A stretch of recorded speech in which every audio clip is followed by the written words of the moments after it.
Hi everyone, and welcome back to ChompCast. We have an incredible episode today. I'm so excited to film with the people that we are. We have, again, 2 guests for the price of 1, okay? So this is a double whammy episode right here.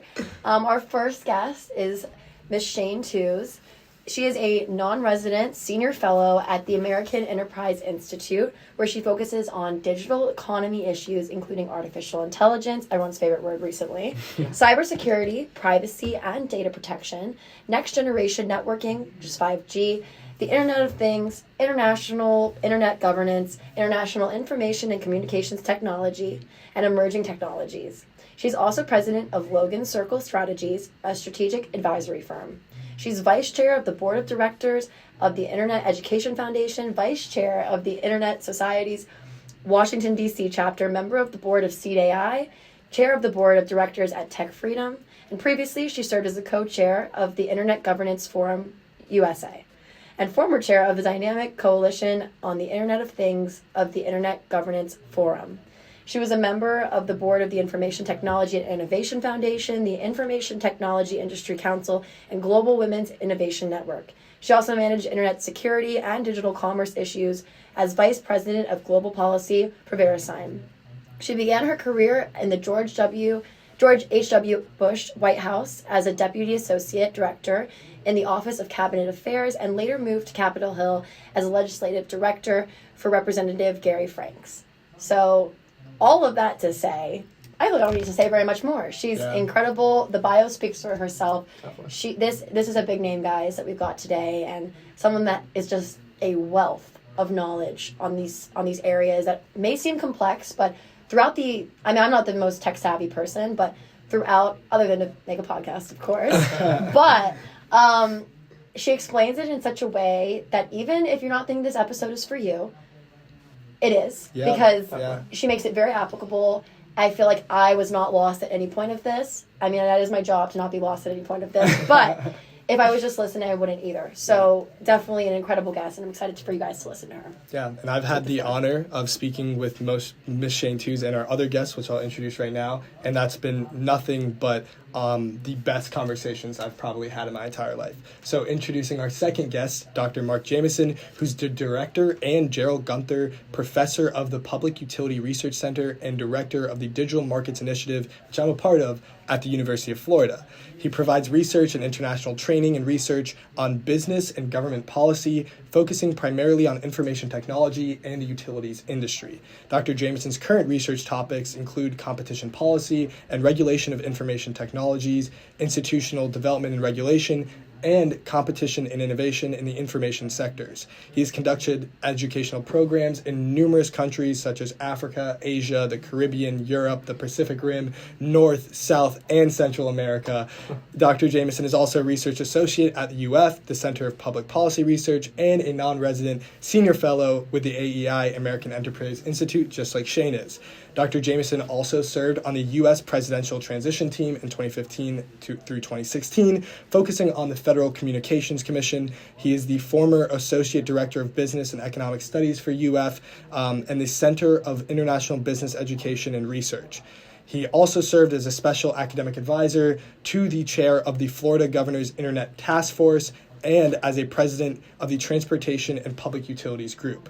Wow. Moreover, Dr. Jamison was the manager of regulatory policy at Sprint, head of research for the Iowa Utilities Board, and communications economist for the Kansas Corporation Commission.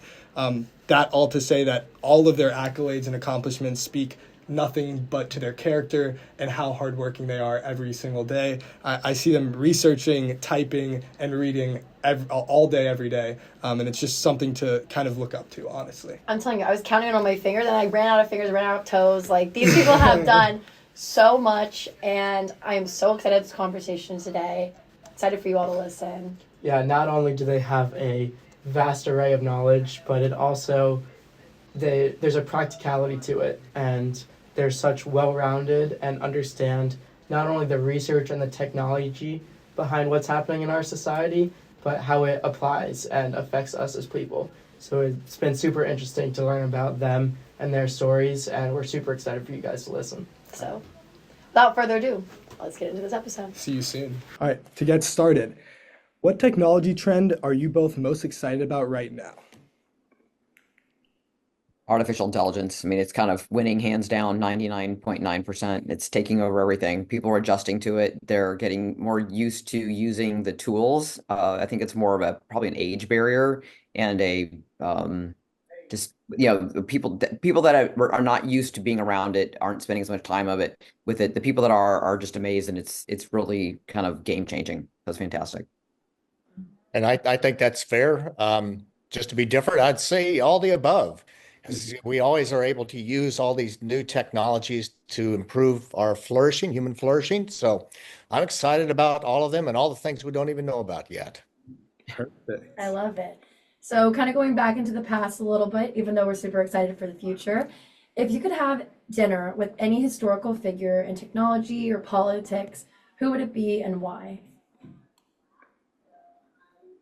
I think I just have to say Steve Jobs because he had his failures that we all know about, and he overcame them, and then he has really created a whole ecosystem of tools that I know I use every day, and they're a lot easier for the average person to grab onto and use than a lot of people that are used to being in a corporate environment and have to have an IT support. So it really made a difference in individuals being able to use technology.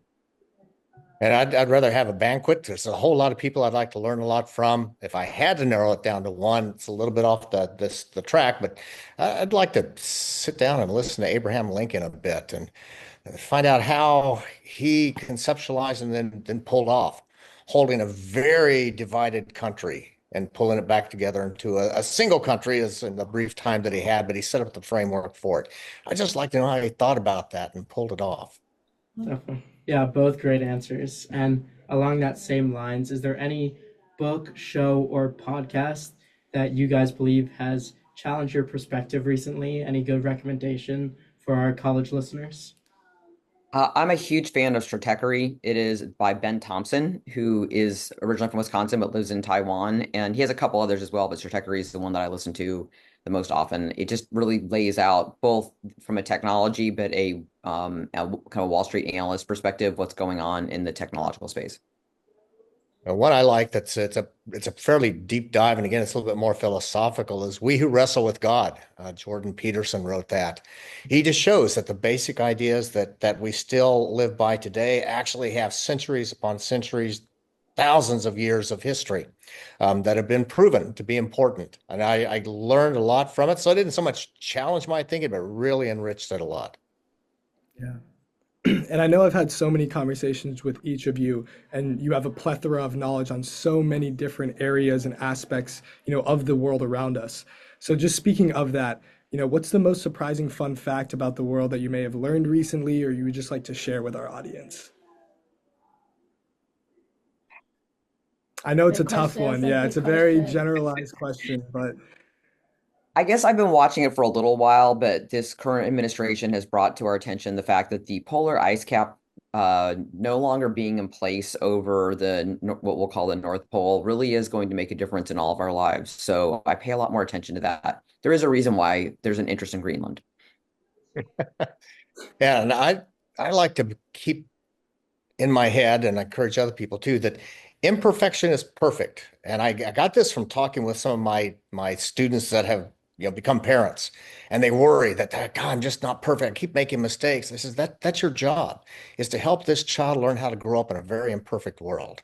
So how do you thrive through imperfection? I just think that's really important. yeah, one of my favorite quotes is perfection is the enemy of progress. So I love that. Yeah, I feel like you consistently learn things as you go through life. I actually learned the other day, surprisingly. This is not as interesting or profound as anything you guys just said. But I found out that apparently you call silverware, like forks, knives, spoons, silverware when you get them at the restaurant. Yeah. I found out that silverware is a brand. It's actually called cutlery, but everyone just calls it silverware. So because of the brand, isn't that cool? I don't know. I'm a PR major, so that was very interesting to me. It's like the dream to be a brand that everyone calls it, doesn't even actually know the real name. But moving on to your foundational experiences, you both, as Rafe said, have a plethora of knowledge and information. So we're super excited to get more into kind of your story and what's led you to today. So Dr. Jamison, What moments early in your life or career set the stage for your work in the intersection of public utilities, education, and technology? I'll just pick up on your theme of silverware. It was sitting around the dinner table with my parents. I grew up on a farm in Kansas, and often the discussions were about the economics of the business, what was going on with international trade, how it affected us, what was going on with government policy, how it affected us, inflation, everything affected us. And that's where I learned economics was from my parents. And I've just carried it with me ever since. Wow. Yeah, so turning to you, Ms. Tews, how did your background lead you into the complex world of government, the White House, and consulting, and your current positions? So I actually showed up in Washington, D.C. as a summer intern, and I enjoyed it so much I never left. So I've been here quite a while. I worked on a campaign. I didn't know that campaigns turned into jobs. I just thought you worked for people because you really wanted them to be elected. And it turns out that after that, I was able to go work for the Secretary of Transportation, where I learned a lot about logistics management and the importance of all of that in our economy. Was able to go to the White House from there, worked in cabinet affairs, and found out how some of the other agencies worked. That took me to Capitol Hill. Was very busy several years when I worked up there as a legislative director. Actually, the 1996 Telecom Act was part of that, and that brought me more into the telecom in tech, interest in that space.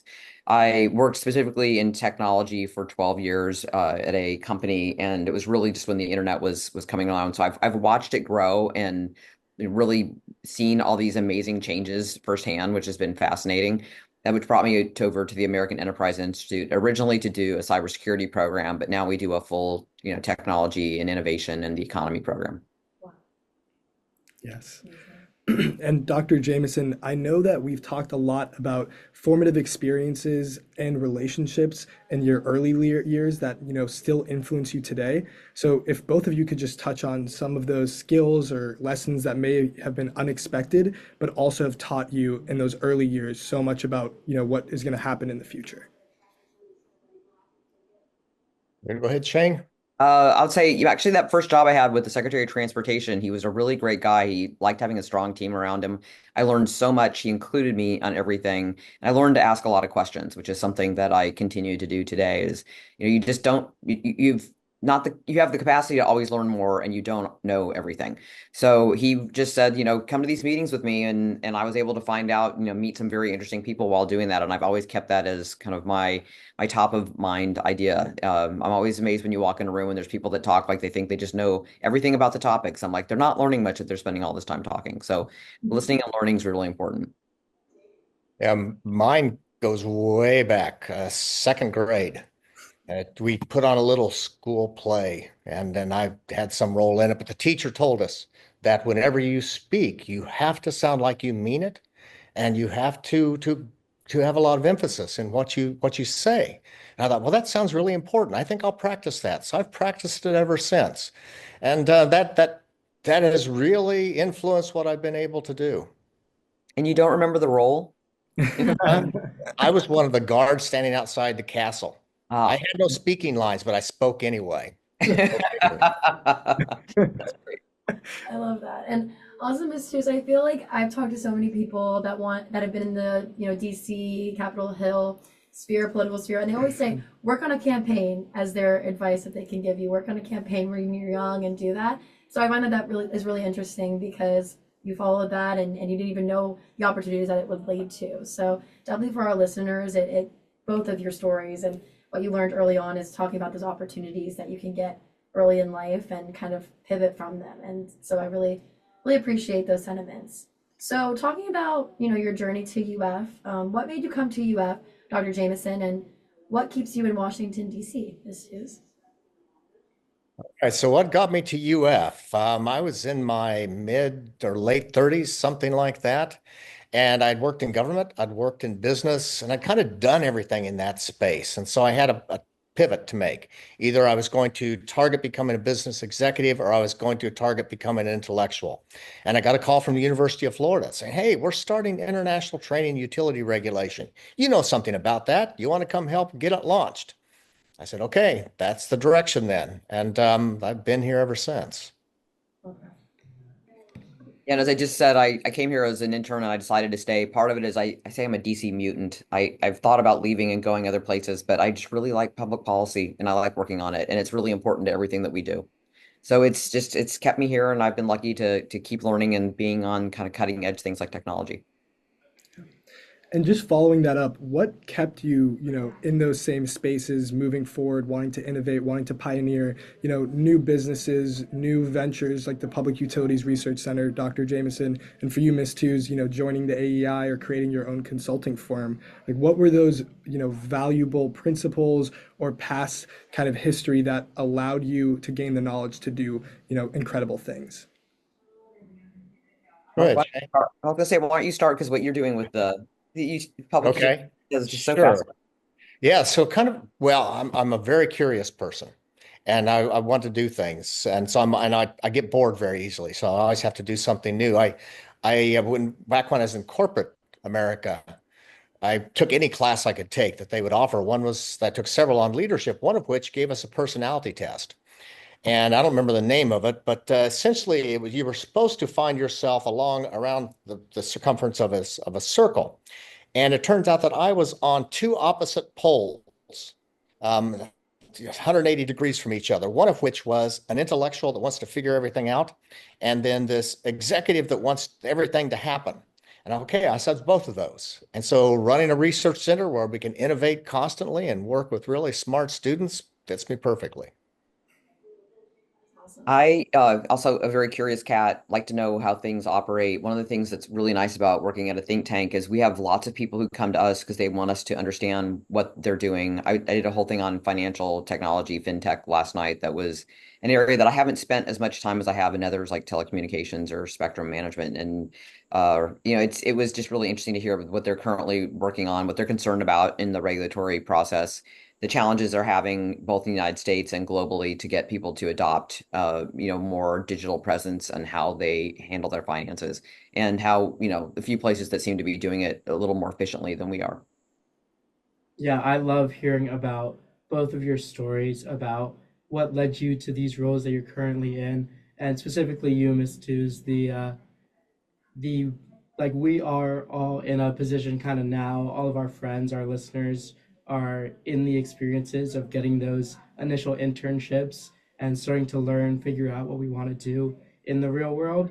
And so I think that experience of starting out as an intern on a campaign and seeing where that has led you now is truly incredible. And I think a lot of people can resonate with that. And to both of you, that last response really gives us a good transition into our next section, which is about your unique perspectives and how you guys think that can be applied into current society. And so, our first question for this section is how do you guys see everything from the rise of geopolitical instabilities to the climate and even smart cities impacting public utilities and our everyday lives moving forward? Well, I think the ability to use better smart planning with smart cities is something that I see a lot and people tell me about a lot, but I don't get to see the actual the implication of it. So I'm always interested to see when there are cities that do this very well. There's one story that I heard about 15 years ago, and it just came around. I'm hearing that there's a city that's doing it now. This time, the original one was Boston, that they were able to create an app that people put into like their passenger seats. When they were driving, it would pick up on where there were, it would have a haptic response. And so therefore, if they felt like a bump, they'd be, there's probably something in that area, probably a pothole, especially at the end of winter in Boston. So they would know where to take their resources and use them more efficiently rather than just having trucks drive around, try to figure out where there were problems in the infrastructure. So I'd heard that. I'd never really followed up to see what happened to it. And then this year I found out there's other cities doing exactly that, probably a little more refined.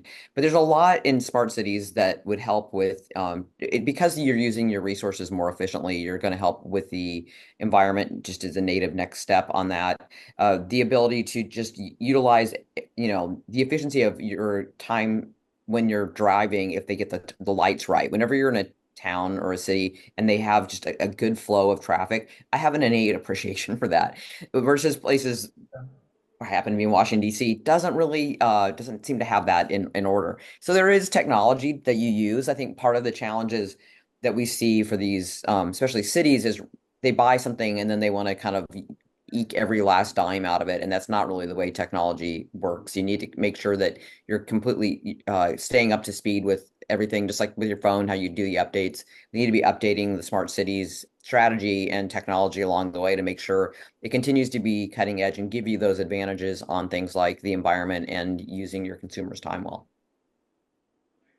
I'll zero in on the kind of the electric utilities. It apply to water utilities too, just not quite as dramatically. For the past 25 years or so, the amount of electricity consumed in this country has been pretty flat. It's been about the same for a long time. And that's the world that the regulatory community and the energy utilities have all gotten used to. But now we're talking about a 30% growth in the amount of electricity consumed because of artificial intelligence, the data centers that are doing all this, the training of the AI models. They need a lot of electricity. Electricity is their binding constraint. And so this very critical industry now needs a different expansion rate, a different aggressiveness from the electric utilities. That's quite a change in the consumer base for them. But at the same time, artificial intelligence is changing their cost structure. It's changing how they do business. AI is all about prediction. And almost every business decision is about prediction as well. So this is going to change the economics of that, where decisions are made, how they're made, and we don't know how that will shake out. So pretty uncertain times for some people that haven't been used to a lot of uncertainty. Yeah, very true.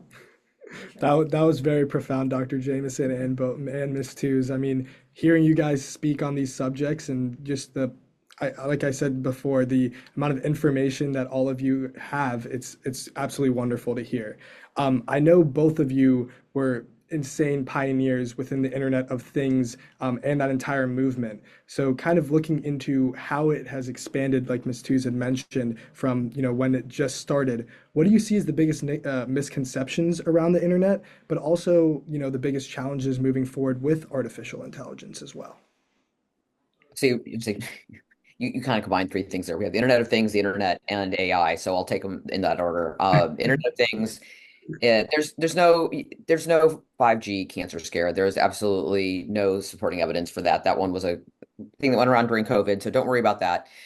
Internet of Things actually usually uses as much Bluetooth technology as it does internet technology. It's a near field communications, and it's really good for just an ability to have a seamless flow of communication contact in things like warehouses or an area where you need to have just a supply of information on real time. So that's Internet of Things is really important. The internet itself is changing, which is one of the reasons, like Mark mentioned, that we're starting to see the way that the migration and the changes is going, that we're going to need more power. The fact that we've had a flat or a consistent use of power for the last 30 years doesn't mean that that's the way it should be done. So that's the thing that we need to think about in just our kind of process is it's time for a change. Change right now, there's a lot of change going on, and it can be a little scary, but you need to embrace it because that's how we move forward as a society. And that will mean just sort of the advent of the internet, whatever version we're in now, 3.0, 4.0, depending on which one you count. It's going to migrate. Voice is a huge change. People are just utilizing, more voice versus, having to be, typing in things all the time. That means that you'll have more inclusion for people that have that it's either easier for them or more efficient for them to use the voice technology. But it took us a while to get there because we needed to help the machines understand different people's voices. So it's something like that is actually a real game changer, especially if you don't have the capability to be typing for whatever reason. You might have your hands full, or it may just not be the way that you want to communicate. So we're going to see a lot of different things, which brings us to artificial intelligence and that pattern recognition that Mark just mentioned. It's the ability to, I'm sure you guys are using the learning language models, just help you with the thinking and learning process, and then learning how we utilize that both in the education process, in life itself, and then the idea of compliance and regulatory processes when it comes to regulation. How we make sure that we use AI in a fair and an efficient manner is something that we're currently seeing challenges and opportunities with. So we're working through that. And everything that Shane just said, I would just say, yes, exactly. Let me just add this. Be appreciative that everything you will do will probably be wrong. And so you want to know how to learn from everything you do and how you adapt. It's just in different courses and such I teach, we teach several things, but there's two juxtapositions we tell people to always keep in mind. Is one, there is no best practice. You're moving down a path no one's ever been on before. All you're going to figure out is what you're going to do next. And it's not so much what you do, but have you set up a way to learn from it? And so that's what I always encourage people to keep in mind. Embrace the fact that you're going to make mistakes and adapt quickly. Yeah, and I think that that is a really good sentiment. I mean, everything you guys just said. Definitely, Ms. Tews, when you talked about the language learning models, I have an artificial intelligence certificate here, and so it's really cool to me to find out that a lot of AI models learn like humans. So that's really cool and very interesting to know. I mean, they're learning and they're teaching themselves as there's information being put in, similar to how we learn. And so, in both of your views, what is the next big disruptor in technology that people aren't talking about enough?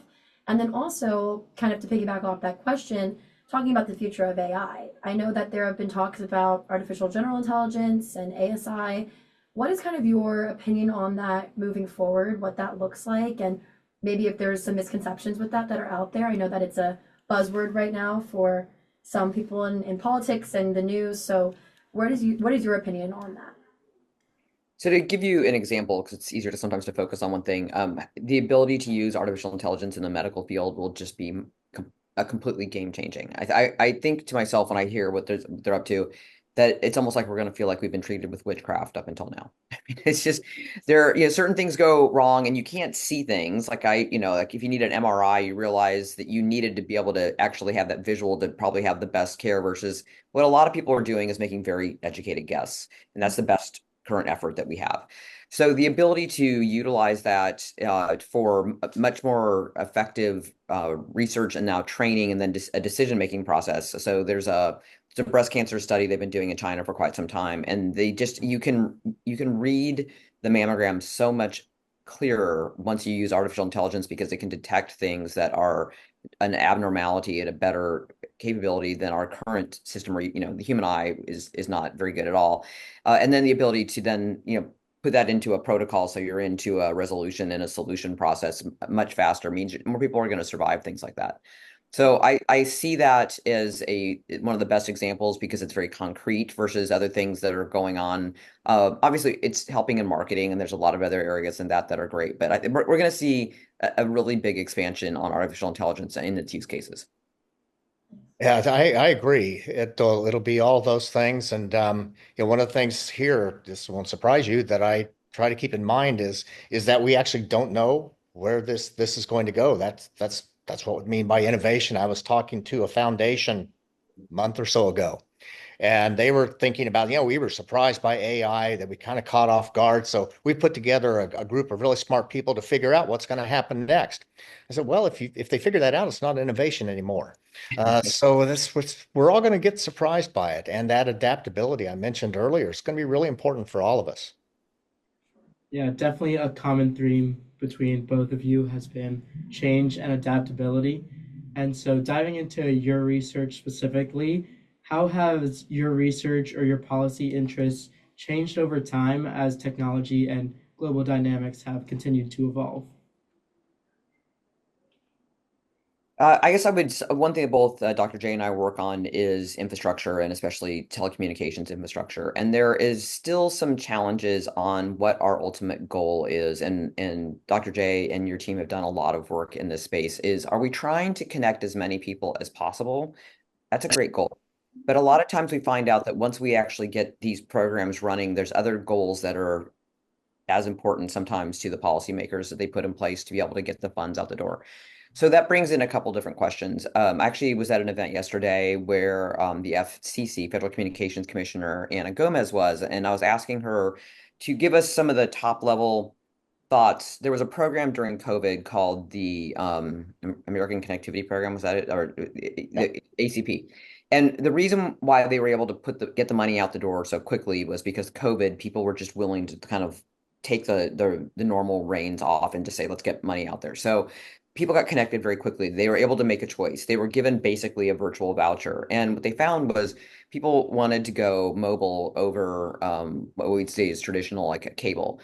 but then the money ran out because it was budgeted a certain way. And then another program that's on broadband over at the Department of Commerce came out. And I said, so why is it that we can't adopt some of the positive things about ACP into what this is called a BEAD program? And she said, well, the ACP was about who. We wanted to get as many people connected. She said, BEAD has become about how. And the challenge with how is they have decided they kind of look at this as a public-private partnership. So you have government money as well as these companies that are already, like your current cable company or whoever is your internet provider. They have to, it's an investment game for them. So now they have to figure out, how they're financing this. If they're taking government money that comes with a lot of tethers, one of the things that the Trump administration is looking at are those tethers to say, are those still something that we want to put in place? Are those goals that are important? Because what it's doing is it's currently withholding money to building out the broadband infrastructure, which I heard her say that, it kind of dawned on me that really what we're asking these companies to be is a team sport with the government. And that is a very sometimes challenging thing to do because you don't always come out with the same goals. And there's also a lot of people who just really don't understand what it takes to finance a large operation like putting broadband down.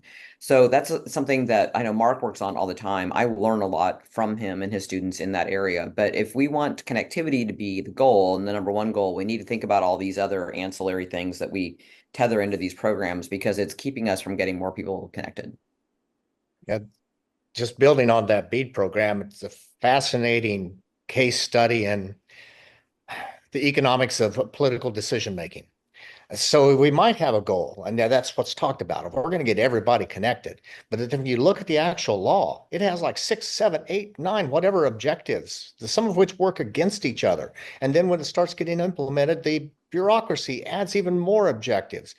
And our colleague, Will Reinhardt's going to come out with a paper in a few days that looks at BEAD and compares it with some other programs of the past. And one of the things he has in there is a really interesting chart that shows, okay, so this BEAD broadband program, the legislation passed in 2021, and the plan was to not spend anything or not put anything in the ground, not actually get anybody connected for another 5 years. If it's such a priority to get everybody connected, why would we wait 5 years? Well, that was just the economics of the politics. A lot of people had to be pleased, and that really slowed things down and made it expensive. Yeah. I feel like there's a lot of inertia. I've heard even state politics as well as Washington. So just hearing how we kind of overcome those barriers and face those challenges is honestly, very inspiring. Moving kind of into a little bit of a transition as to the Public Utilities Research Annual Conference that we recently had, where Ms. Tews was a panel host. We kind of saw a lot of the intersection between several different kind of pressing topics. And I also believe as Adam had just mentioned, policy interests, research are always evolving and the global dynamics are changing. So, before public utilities may have been about electricity and water and how to create dams, and now it's related to, energy, telecommunications, and, you guys even focus on cybersecurity this past event. So can you tell us a little bit about the discussions we had at this year's conference and maybe some of the conclusions that we came to? Yeah, so I'll lead on this one if you want me to, Shane. That was our conference. There were two highlights of the conference. One was Shane. We've had her 2 or 3 times at our conference, and she's always really good.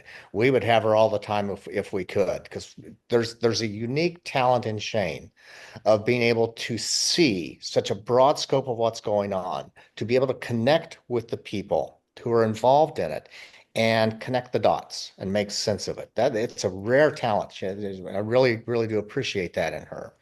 The second highlight was our keynote speaker, a senior economist with Amazon, a guy I knew from a long time ago.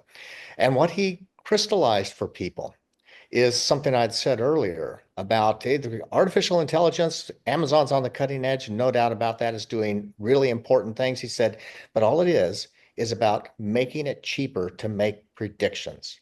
And he said, that changes everything now, because we will start making predictions where we never bothered to before because it was just too expensive. It's going to change the products. It's going to change the businesses. It's going to change the what workers do. And those are the things that we would need to be ready for. I really appreciated that kind of key insight from him. That's awesome. Thank you, Mark, for the kind comments. It was a really good panel. I enjoyed the people that I was able to bring down. Our focus was on cybersecurity, and the key messages were really around risk landscape and the use of the tools that are, you need to have both an offensive as well as a defensive posture when it comes to cybersecurity. A lot of people like to build what they call the moat, which means you put some barrier to entry up, and then they kind of walk away at that point. They go, well, I put, a password or two-factor authentication. A big fan of two-factor authentication. But understanding, again, the predictive analysis will allow you to be better at offensive measures, seeing the queries that you're getting, seeing where some of those seem a little off color. Those are not the type of things you should be using the program for.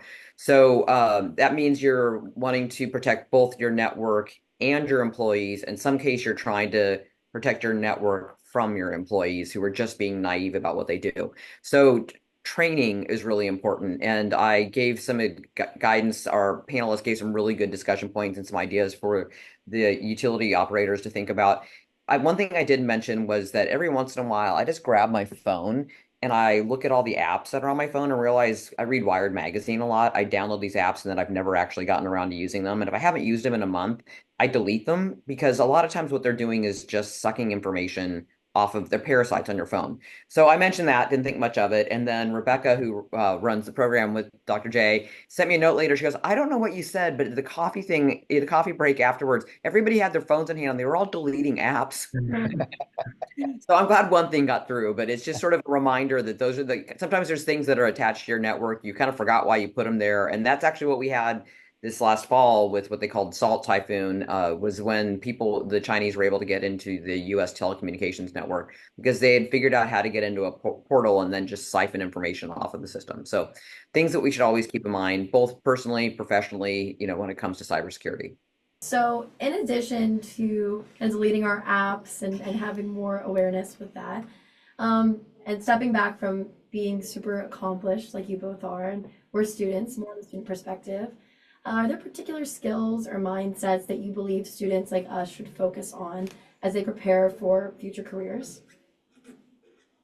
We've mentioned this earlier, but I'll say it again. Ask more questions. Be very curious. Don't be afraid to volunteer. I've gone, sometimes you're the one who wants to sit in the back of the rooms. You're not so sure you want to be as present. The best thing, if it's your time and your energy, be in the front of the room, ask a lot of questions, be curious. It's okay if somebody wants to kind of dismiss your curiosity, kind of go back at them, especially women. I did an event yesterday and I just said, it's just amazing how much women still wait and ask for permission. They don't go for what they want.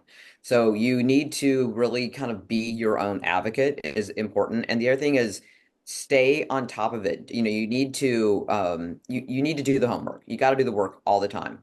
And I know sometimes people think, I got through college and the work's supposed to be done, or the education part. And that's really not the case. Is if you do the work up front, you will pay off in spades throughout whatever it is that you're doing. So it's always important to do the hard work first. And I'll just build on that. I think it's really important to learn how to ask the right questions. Because sometimes we think maybe the question is in one place, but it's really another place. So when you start asking your questions and you listen to people's answers, listen to the tension in their voice. What did they avoid? And what made them uncomfortable and they backed away from? That then becomes the really important question that you want to try to learn and understand about. And the other thing, and Rafe's heard me say this many, many times, learn how to separate facts from opinions. We get those melded together a lot, and it's good to know the difference, especially in yourself. I just wanted to emphasize really quickly what Ms. Tews kind of just went over, which is going into the future, everything is evolving. And so we have to create a habit of learning. Recently, before we just got passwords on our iPhones, then we got Face ID, and now there's something called continuous authentication. So, technology is just always evolving, and moving into the future, the only way that you could keep up is by, keep on studying, reading those podcasts or reading those books and listening to podcasts such as this one. Yeah, and Dr. Jamison, I love what you touched on, that learning doesn't happen just through words. Asking questions is incredibly important, but it's an all-encompassing thing. It's what you're seeing, what you're hearing, what you're just experiencing, reading, all of it. And so it's more than just asking questions is insanely important, and you need to be eager to, but also pay attention to what's going on beyond the question as well. When I And first started using artificial intelligence, I became almost intimidated about the prompt. I think about the prompt a lot. I'm like, I want to make sure I'm asking it the right question. Like I was going to insult this intelligence. I don't know but I realized that it really was kind of more, the prompt is important. The questions that you ask really make a difference in the answer you get. And now I'm a little more comfortable with it. I ask it a bunch of dumb stuff all the time. But it's the idea of like thinking through and curating your curiosity to make sure you're getting better answers throughout the way really are important. yeah. Yeah, and can you explain just to our listeners who maybe aren't very familiar with artificial intelligence, when you ask that question, like for example, if I pulled out my phone right now and I asked, how many fish are there in this lake, right? What is artificial intelligence doing to know that? How do they form these answers to these outrageous questions? I feel like I can ask it anything. And just for the people that don't really understand how it works, our listeners who are maybe getting into AI for like the first time, figuring it out, how can you kind of describe that in the most layman's term you can? Well, it has basically been sucking up the entire internet and looking for the patterns in the internet and the information that it receives. So if you ask it something that is very obscure, this is one thing you have to watch out for. It's going to want to please you. It's going to give you an answer, but the answer may not always be correct. So if it's something it doesn't have a lot of information on, it'll say, there's 5 fish in the lake. And you're like, this lake here in Gainesville. And then it'll be like, oh, I'm sorry. And then it'll answer something that it goes, okay, now that you said Gainesville, I have more information that it will lead myself to. So you do have to be cautious about that. But the idea is that once you start to see patterns, which we live through patterns, our life is full of patterns. We just don't recognize it. That's how you can do things like, walk from your class back to your apartment or your dorm and really be on autopilot because your life is so patterned. You don't really have to think about what you're doing. And it's a little similar that way. The more information it gets, the more it is going to tend to go towards the most common answer that it receives. So the questions you ask it are important because there's something very specifically you want to know. You want to make sure that it's very specific to your question, but you have to ask that in the question. And it's now what the big breakthrough this last year was what they call reasoning. So it's gone beyond just pattern interruption and how we use language to being able to actually kind of connect, as Dr. J said, connecting the dots. And thinking through in a linear way how to answer questions using information that is actually inferencing. So the inference is helping you make a leap from just the language to an actual outcome. The it's the answer to your question really depends upon the type of artificial intelligence being used. The most popular kind today are the large language models. And as Shane indicated, what the large language model is doing is taking the words that you give it and predicting what words it should then give you. It's not trying to figure out what your question means. It's not trying to figure out what its answer means. It's using words to predict words. So I tell people it's postmodern. Words refer to words. They don't refer to anything in reality. It's just words on words. And that's why it hallucinates.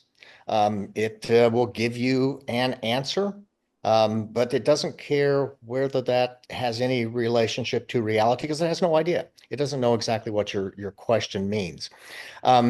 So, for example, they have gotten into this more kind of deep reasoning, if you will. But I was watching someone test these and so like take the Chat GTP's deep reasoning, whatever its function is called. And they gave it a problem on how it's going to measure how tall a particular wall was. And Chat said, well, you need to stand on your own shoulders because you're this tall, and then that'll give you the height of the wall. And well, you can't really do that, but the words worked. So you still have to pay attention to what they're saying.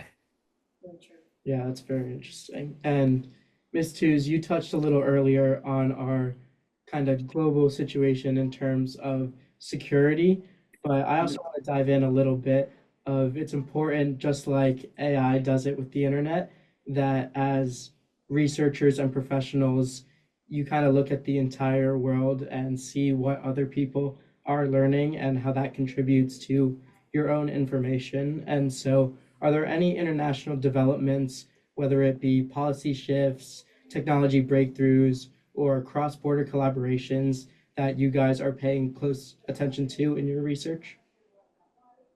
So it's very kind to call what I do research, candidly. I think of myself as a policy analyst. So watching what's happening in Europe. Sorry, it's the time of day where like the sun's coming through. I'm just trying to get so you don't have to blind. Golden Uh, hour. Golden hour. Yeah. Yeah, thanks. Golden hour. Yeah.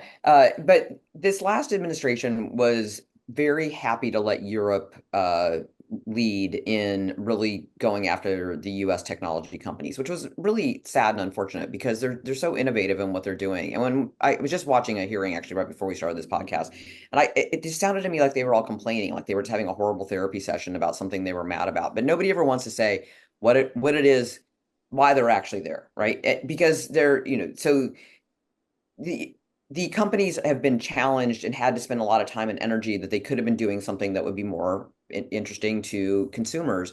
And we are in an interesting point in this administration where they're kind of following on that, and that's a little disappointing because a lot of what they want to be doing is doing, more product research and doing things that are interesting to their consumer base. To give you an example, and I really don't get this one, but so they've decided that all of in Europe that all of the messaging apps have to be able to talk to each other, and it's called interoperability. So that means I happen to use them all, but sometimes I get confused. I'll see something come up on my screen and I'll like, okay, where do I normally talk to that person? And then I'll go to WhatsApp or Telegraph or Signal, or is it a text message, or it could be something else. But I use my technology. I understand how to go. They want me to be able to do a text message from, let's say, my iMessage over to WhatsApp or Signal. The only way for that to happen is to basically break all the encryption and the security on the app. So you end up with what you have to use whatever is the lowest common denominator on that technology. And that's just an example because that's how they don't really understand technology, and they're breaking things that need to not be broken. And I think that the most recent Signal interesting situation with our national security people was a very good, lesson learned, that you need to think about how you're using your communications tools, and that they need to be encrypted. Encryption is very important. This goes to something that's really important, more important to you all than me because I don't use it, which is TikTok. I am challenged in that I don't know that it has a national security situation that we hear about. However, I have a lot of friends who are in the national security area, and I believe them when they tell me, don't put TikTok on your phone. It's just like those other apps. They're just sucking all this information up. And maybe you don't care and you're like, cool, whatever. It's, freedom of my speech. I'm going to do whatever I want. Just be careful when you're using any type of technology that you want to use the most secure version of it possible, because down the road, you might care that somebody else has your date of birth, your social security, your address. And a lot of times, for the case of college students, is that somebody will go open a credit card or they'll get a bank loan in your name, and you won't know it until you go to get a bank loan, and you'll find out that you are in arrears. Somebody has taken out a loan and you owe somebody $100,000. That is not uncommon. So think about those things before you utilize the technology, and that will put in place why the security measures are important. So when the Europeans say, go ahead and break all this stuff and take the technology barriers and the security barriers down, we're heading absolutely in the wrong direction. So I realize that's probably the other way than you expected this conversation to go, but it is very important when we do this that we think about what we're asking people to put in, the information that we ask them to share. The technology companies need to match your trust in them with the trust of having the security around those apparatuses, those devices, and those apps.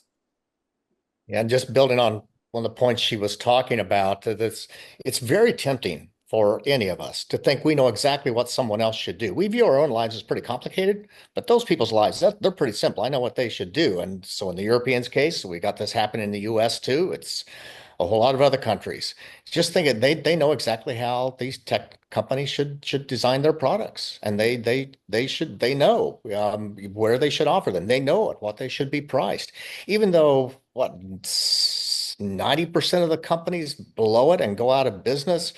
People that have no skin in the game still think that they should be making those kinds of decisions, and it will go poorly. So in the case of, if you take all of the message apps and you somehow do force all of them to interconnect, you will freeze the technology because nobody can innovate then. They can't move beyond that common base. We saw that in telecommunications way back when. We saw it in different things in the internet.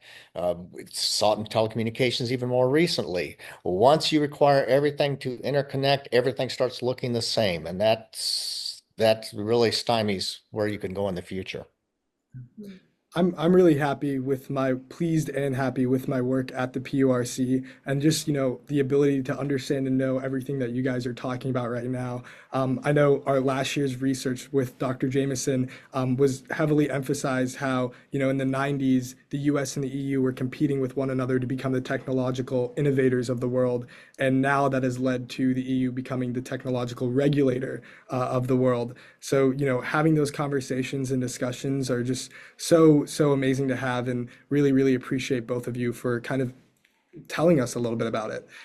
Moving on to a little bit of the regulation itself, are there any particular countries or regions that you see as models for progressive and forward thinking when it comes to regulation or governance that the United States could learn from? The key thing for regulation when it comes to technology for me is that you regulate the outcome, not the input. That means that you want to think about what it is why are you putting the regulation in place? Are you worried about fraud? Are you worried about anything that's, consumer driven? And in that case, you want to make sure that you say, this is what I don't want to have happen. And then you give that as the guidance, but you don't grab the technology and tell them how to create the technology. A saying that I say a lot when I talk to people is I want to talk to the engineers first. I want to talk to the lawyers second.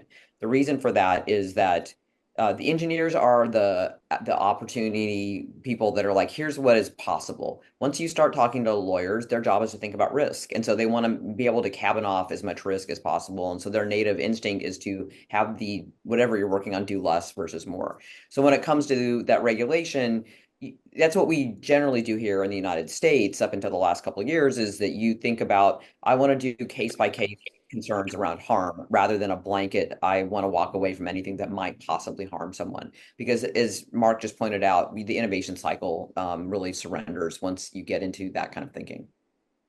Yeah, and I couldn't say much more than what Shane just said. The U.S. should learn from everybody. You guys should learn from everybody because you got to know what dumb ideas look like just as much as you want to know what good ideas look like. So study everything. But overwhelmingly across the centuries, the the the policy frameworks that really enable human flourishing are the ones that let humans flourish, not the ones that try to control what they do. So yeah, you can't hinder somebody else's freedom, but they can't handle yours either. And so those kinds of policies, let's, deal with what the outcomes are. Boy, that was a bad outcome. You damaged somebody. You took the risk. Now you pay. But I'm not going to sit on top of you and say which steps and such you should take because I'll get it wrong, but you're the one who pays the price. Right. And kind of talking about those different policy frameworks, because I think it truly matters depending on our country, but also on a world scheme as well. So how can lawmakers, regulators, industry leaders promote technological advancement while safeguarding public interest? And also, I know Shane, you talked about this a little bit, but how does it differ administration to administration that we see? How do these safeguards change depending on who's in office? So two questions for one, but I think they kind of go together a little. Part of the challenge of regulation is we tend to do it and then it becomes solidified and then we don't come back to it. So this dinner that I was having last night with these people in the financial technology, the fintech space, a woman who was in from Silicon Valley says, well, why can't we bring the regulators along with us and just teach them as we go? And I'm like, it's just not what they do. I mean, it's not, I would love for the idea that you could iterate along the way, but that's not the way regulation generally is, hence the point about outcome and not, being too prescriptive throughout that process. So I think we're definitely going to hopefully see some changes in Washington, and I imagine it's the same in the state legislatures. We're seeing people just younger who are more digitally native come into the space. An example, going back to a little bit the previous question, was Estonia. So Estonia is, they had the Russians went after their system about 20 years ago, I guess now, and they realized they wanted to become digital natives. They wanted to really embrace the idea of having everything about their government process be digitally enabled, which meant they had to create a national ID, something we've been challenged with here in the United States. But they can do every element of their government using a digital interface. And that is one of the things I think has been a real challenge for, as I call them, the Dozers, the Doge guys who showed up, is that they expected there to be Salesforce program or an Oracle database that would enable them to come in and just kind of brush up this government stuff. And in terms of the government stuff's really not very organized, and their legacy systems, and they're mostly broken. And we just throw more money at them and try to solve the leak and never try to actually solve the problem. So learning from small groups that, I mean, the thing about Estonia, and you see this actually sometimes when you do this at a state level rather than a more complex huge place like New York City or LA, is that you can learn examples that you don't need as large of a data set. You just need to have that efficiency and the replication to see if you get the same result, and can you use this in different models, especially, does it work in the North versus the South and Midwest? And that allows you to just kind of simplify a lot of things that we put regulation on that maybe have been overcomplicated. And the digital system allows you to iterate faster if you will choose to create the regulations in a way that you can go and actually migrate them forward. I think about how often you update your software on whatever it's your phone or your whatever device, your computer. And that's the other thing I think that this group, again, the Doge people, really thought that they would be able to come in. They said they want government to be like going to like an Apple store. I don't think they don't understand that most people don't know what that means. Sometimes you have a good time with the genius and they solve your problem. Sometimes the genius just thinks you're a crazy person when you walk away. I've also seen very old people in Georgetown walk in and want them to solve problems that have nothing to do like with their email. Like I don't know what the poor genius is going to do about that. So, but the idea, I think that kind of leap that they missed in the process is that we don't have that thought process like engineers do, where you're constantly trying to make something better. Every year you're generating a better model and you're patching along the way when you find security holes, when you find things that are problems in the system. But the way it's designed, and that is actually the design of the internet, is they're done on what they call request for information. They're not actually standards. And that allows you to constantly agree and move forward with the system. So that's a tough thing to do with our current regulatory environment, but I think having that as a overarching goal of a way to do self-healing and self-progression would be an exceptionally positive thing for, especially as we move into a more digital environment. It again, yeah, there's a lot there that I agree with. As I listen to the question, this won't surprise Rafe at all. I wonder who gets to define public interest? Whose vision of the future is that? And it's unclear as you go from administration to administration whether who gets to set that even within an administration. And so if that's kind of what we're trying to do, you get whipsawed a lot because some people will say, well, this is the right way for the world to be. And you're going to have these kinds of things and you're going to live these kinds of ways, and somebody else, changes it completely. Um, so I've got my bias, and my bias is that this is the way I think about the world. I picked it up from my dinner table when I was a kid, listening to my parents, is that you find your own way. You decide what works best for you, given what everybody else is doing the same thing, that they're trying to figure out what works best for them. And that tends to be pretty stable and pretty productive. But that isn't the way that politics works. So when I'm teaching people about it, I always explain, none of us vote for a politician who says, you've got a problem and I don't have the answer. You've got to figure it out. We don't vote for those people. So we get politicians with visions of what we should be, and they get whipsawed around quite a bit. Yeah. I really like that sentiment of doing it your own way. Miss Tews, I was very, very happy that you brought up Estonia and the Baltic region. I did actually a lot of research on that specific area and how they had one of the worst cyber attacks ever done in history, the mass propaganda that had been forced upon them by Russia, and then how NATO kind of stepped in, created, their own cyber defense system, like of excellence in Estonia specifically. And now all of a sudden they're one of the best cyber technology experts in the world. So, having that sentiment of just being one of the worst in the entire, nation to one of the best in just a couple of years can really show that making your own path forward is always the best way to go. So thank you for sharing that. There's actually, yeah, you can now watch Andorra. Andorra is kind of nestled in between France and Spain. There's 76,000 constituents or citizens of Andorra, and they have realized that they want to be a digital sandbox. So I was over there a couple weeks ago, and they said they're basically wanting companies to come in and test their systems in Sandbox and Andorra before they go live for, larger banking or whatever systems that they're doing. And I love the fact that they've realized that in this case, being small, but a large enough subset that gives you enough information that you can then go plan off of that. So put Andorra on your list. I'll be Even all being there. All right, so as we kind of move forward, what strategies can organizations adopt to prepare their employees for technological shifts? Dr. J, if you want to take this off first. Sure. Yeah, expose your employees to everything that's going on. And so you give them agency, you give them ownership. You don't let things come down from the top. There are a few things you'll have to say from the top rules. So like Jeff Bezos, 15 or so years ago, said, all of our data is going to be in this format. And that's what moved Amazon into a AI platform. And that was required. But everything else is a lot of authority that people have as long as they're always serving the customer. So expose them to the threats, the risks, the opportunities, let them grow, let them shape that company. You keep the culture on who we are. We value customers. We are honest and ethical with each other at all times. So you hold that culture tight, but boy, you let them build the future for the company. I actually saw two people from Amazon at an event I was at yesterday, and I said, "Do you guys still have that thing at the first 15 minutes of a meeting is you read the memo?" And they said, "Yep, no memo is ever longer than 6 pages long," which still seems like a lot. That's a lot of reading for 15 minutes.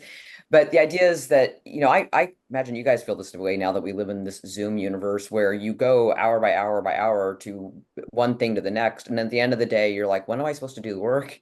Like, when am I supposed to read all this stuff? So you end up having a very full day. So the idea of making sure that you're building time in for especially employees and what I would call both upskilling and reskilling.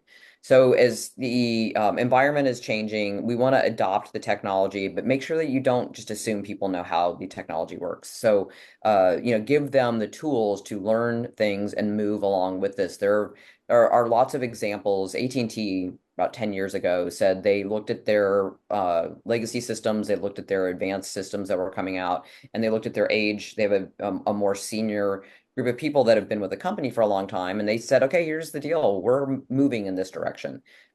We're going to have to eventually take some of this equipment and it's going to just get, it's going to go away. But that's probably on an 5 to 8 year trajectory. And if you think you're about ready to retire, you're happy to stay with what you're doing. We'll put you on that path and just kind of know that your retirement is going to be about the time the equipment's going to be retired. For those of you who want to upskill and reskill, we're going to give you the ability to do that. And they put in different versions of universities inside the company to be able to go on while during your work hours and learn things and then go to experts and learn more about it so you could actually change your job while you were in the corporation, which isn't that usual for an older company. So it was exciting to see them do that. You see that with all the major companies that are doing artificial intelligence. If you talk to them as companies, they're like, we have all these tool sets on our website. I'm like, no one knows those are there. I mean, there's the people that that happen to talk to them, you get to learn that. But if you do want to learn more about artificial intelligence or some of the skills, you could go to Google, Amazon, Apple, whoever's got a major presence in this, OpenAI, they have these, I don't want to particularly learn how to code. I learned baby code, basic back in the day. But you have all those abilities to do that. You just have to kind of go hunt them down. And there's so many more things that are just publicly available, and there's no barrier or friction of the price anymore for a lot of these. And so I hope that that's something that people will continue to adopt, not only because they need to for their work, but in their personal life and just wanting to constantly be, more interested and smarter about what they do. Yeah, I think that's a great point, and I think UF specifically does a great job when it comes to students and helping accommodate us to both developing AI and different things that we're going to need to know as we head into the workforce. I know, as example, I've had AI integrated into some of my classes. Jordan has her certificate. Rafe has his research with you, Dr. J. So there's a lot of different ways for us to really get prepared and kind of know what we're getting into in the future. Mm-hmm. And so I want to hear from you guys kind of how you think universities, think tanks, research centers like PERC can help students prepare for an evolving professional landscape. I'm a big believer that you should pick a path, go on that path as long as you are interested in enjoying it, if there's a certain point, there might be a diversion in the road, and if you decide to take it, that's good. Always, it's easier though to make a decision and work through that decision. And then if you don't like it, you can make another decision. Versus a lot of people your age, I find, get stuck. They don't want to make a decision. They want somebody else to make a decision for them quite often. And so they end up doing something that somebody else decided for them because they were indecisive, and it's not necessarily where they want to be. So I'm giving you permission right now. If you don't like what you're doing or you want to change your path, it's okay. You can do that. But do it from an informed perspective. Definitely. And the thing I try to make sure I do when I work with students is expose them to as much of the real world as I can. Because you've grown up in some fairly well-defined boxed systems. And I want you to, when you step out in the world, to kick its rear, to do amazing stuff. I think of things like this. I would love for each of you to go out and build a business that everybody loves. The customers love your products. The people love working for you.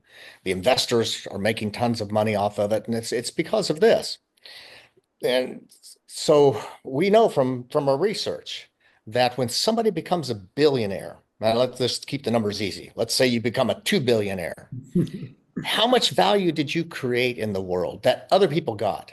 Well, let me ask you, how much do you think you got to keep of everything you created? It turns out it's about 2%. 2% is all you get to keep. So when you became a 2 billionaire, that means there's $98 billion out there floating around that other people got.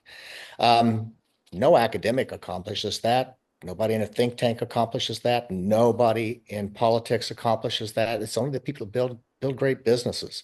You can do a lot of good for the world if you get out and do that. And I hope to expose you to as much as I can so that when you leave, you go do it. Mhm. Yeah. And kind of going off that, Dr. J and Shane, you've been so informative to me, my entire journey, but I hope all of the listeners today kind of are taking all these life lessons and really kind of absorbing it as much as I am. So if you kind of had one piece of advice to someone just starting out in any of the sectors that you both champion, whether that's technology policy, cybersecurity, or consultancy and education, what would it be? I'm going to go back to something you and I talked about a little while ago, and I don't know what you're doing with this, but be honest about your finances. Understand the financial obligations and risks that you're getting into when you choose to do something or spend money. A lot of people at the college age don't realize that having a credit card is not free money. So, and that is something that you will build on for the rest of your life. I was talking to a colleague the other day. I was just doing my taxes, so I was being very honest about my finances. And she's like, "Oh, I don't want to see what that number is." I told her what my number. I use Uber a lot. I mean, it just makes sense for me. And I said, "I know what the number is. It's big, but it's like it's a cost benefit that I do. I get a lot of stuff done in the back of the car. I know that I live in Washington, D.C., and it's cheaper for me to Uber than it is to park my car." But I thought it was funny that this grown woman didn't want to know how much it cost her to take Uber around in a year. So I just think going with just fact-based information on your decisions, and that is a very important one to learn young in life. You can choose to take out credit on something, but make sure it's something of value that's going to mean something to you for longer than 2 days. So I know you're thinking about doing some information in that area, and so I hope you guys follow up on that. I Yeah, appreciate and I'd encourage people, be ready to fail. Um, every successful business person's had multiple failures. Successful politicians tend to have multiple failures as well. I've been broke at least once in my life. My wife, who's a very successful business person, much better than I would ever be, she's been broke before too. But you learn a lot from that experience. What is it that went wrong? But also you learn that you can get by on nothing if you need um, to build on that next success. So make some mistakes, learn as much as you can from them, and eventually you'll do really well. Yeah, 100%. And you both have incredible stories. I know Dr. J, something that stuck with me was when you talked about the two ends of the spectrum. You can be very curious, but also all of these things that we're learning and all of these new technologies, they have to apply to the world. And it's about making a difference and actually putting all these things into existence and making an impact. And so, for all of our viewers, where can our audience learn more about both of you, your work, and stay updated on all of the things that you guys are working on. Well, you can find both Mark and I do a blog every couple weeks on technologypolicydaily.com, which is also on AEI Today. And then I have my own podcast called Explain to Shane, where I have people come on and just explain kind of mostly policy, but sometimes other things on the podcast. Yep, that's where you'll find me. If you Google Mark Jamison, you'll find all kinds of horrible things about me. The most productive things will be associated with what Shane does. Yeah, well, thank you both so much for joining us today. It's been an honor to explore this range of topics with you and just learn more, as Adam said, about your stories. So we appreciate your time and all of your expertise. And yeah, it was just thank you so much for this time. Thank you, guys. Our pleasure. Stay in touch. Big thank you to Ms. Tews and Dr. Jamison. It was incredible having them on the podcast today. Yeah, I think that this conversation was so impactful, so meaningful. And I feel like this is what I love the most about this podcast. I feel like I learned every single episode something new. And today I learned something technical and new. So Yeah. I feel extra advanced in my education today. Yeah. But Rafe, you have experience with both of them. I think not just in the podcast, but can you kind of speak a little bit to that? Every time I've ever had a conversation with them or just, chatted, I've learned more than you could ever know. Having these discussions at such a high level, I highly recommend all of us to just, not just talk about what's going on in our days, but also the policies around us, the technology, how it's always innovating. These things are going to be affecting us every single day moving forward, and having discussions about how we can deal with them and handle them are so important to, our future lives and our families as well. Yeah, and I would also say just challenge yourself to elevate your conversations. Yes. Exactly what Rafe just said. Yeah. But I know that we're young. I know that, we like to talk about normal college, everyday things. Go Gators. Go Gators. But this is what this podcast is for. And challenge yourself to have a conversation on something you have no idea about this week. Learn from a stranger. Learn from someone in your class that when you, arrive 5 minutes early or you're leaving and walking to your next class. Just take those moments to learn about something and challenge yourself, because that's what I've done here. That's what we're doing here. And I think it's helped me so much. Yeah. So Yeah, I'd say also embrace learning what's going on around us. And I touched on it a little off camera with them, but a lot of these things often go right over my head. But we talked about how, like, streetlights and the timing and the flow, these are things that we experience in our everyday life, that technology and AI are always advancing and learning. And so really just taking the time to look around in society and learn about everything that is affecting us and will continue to grow in the future. That was one of my highlights, was when Ms. Tews was talking about how you can just go on the same path every single day and be on your phone and not even see the things going on around you. Yeah. So everybody's, especially in Gainesville, are doing the most incredible things. I've had roommates that are creating rockets. And That's so, crazy. yeah, and so just looking around yourself and kind of elevating, your knowledge, your technical aptitude is always the most important. yeah, so thank you guys so much for watching this episode. I hope that you enjoyed it just as much as we do. And Rafa, you want to take it away? Yeah, ChompCast out. Go Gators.